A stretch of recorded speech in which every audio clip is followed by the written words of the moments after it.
Orduan daukaguna da oso luzera handiko bi eroale, zuzen eta paralelo arteko distantzia 20 zentimetro da. Lehendabizi irudikatuko ditugu. Bi hariak, paraleloak. Gero esaten digute horretaz gain, intentsitatearen noranzkoa berdina dela, eta batean I eta bestean lau I. Haien arteko distantzia 0,2 metro dira.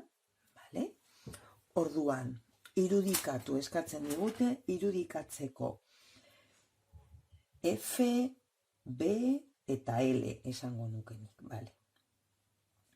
Orduan, irudikatu behar dugu, adibidez, hau baldin bada I bat.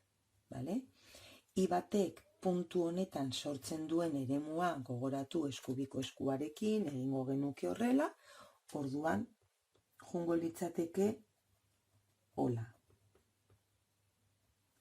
Hau litzateke B bat.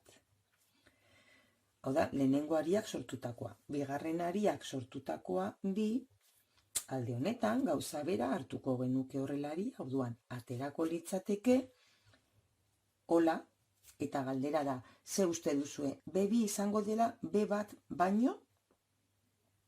Kontuan hartu lehenengo hariaren intentsitatea I baldin bada, bigarren harina dela lau aldiz, hau da, lau bider I, beraz, eremua gogoratu puntu honetan dela mu bider I, zati bi pi distantzia hau, izango da lau aldiz handiagoa. Holako zerbait litzateke B2. Orduan dauzkagu eremuak, hemen irudikatuta. Irudikatzeko indarra, egin behar deguna da, egiten dugu, azten naiz honekin, hartuko nuke ari hau eskuarekin eta juten naiz berantz. Orduan erpuruak markatzen du ezkerrerantz, hau litzateke F bat bi. Hau da, lehenengoak bigarrenari egiten dion indarra.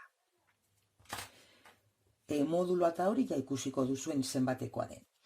Bigarrenaren kasuan doa horrela eta eremua ateratzen da paperetik. Orduan egingo genuke hau eta erpuruak eskubitara markatzen duenez, orduan hau litzateke F2 bat. Bigarrenak lehenengoari egiten diona. Liburuan ikusiko duzuen bezala, bi hauen modulua berdina da, gainera eskatzen digute luzera unitateko, orduan litzateke zatiele, horiek dira datuak eta guzti hori liburuan daukazue. Eta hau da dana, beste guztia liburuan daukazue, faltatzen dena da irudikapena. Eta hurrengora arte.